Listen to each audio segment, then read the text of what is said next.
Iran ও Israel যুদ্ধ দেশের তৈরি পোশাক শিল্পের জন্য নতুন চ্যালেঞ্জ তৈরি করবে বলে শঙ্কা প্রকাশ করেছেন বিজিএমইএ এর নবনির্বাচিত সভাপতি মাহমুদ হাসান খান।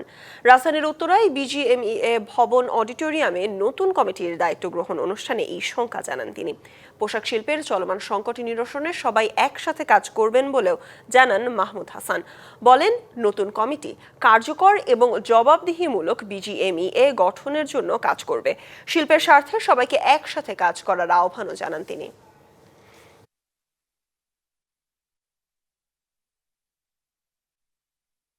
আমরা এমন একটি সময়ে দায়িত্ব গ্রহণ করতে যাচ্ছি যখন আমাদের প্রিয় শিল্পটি বিভিন্ন স্থানীয় এবং আন্তর্জাতিক চ্যালেঞ্জের মুখে পড়ে সঙ্গীন পরিস্থিতির মধ্যে দিয়ে যাচ্ছে। এর মধ্যে আবার নতুন করে শুরু হয়েছে ইসরায়েল এবং ইরানের যুদ্ধ।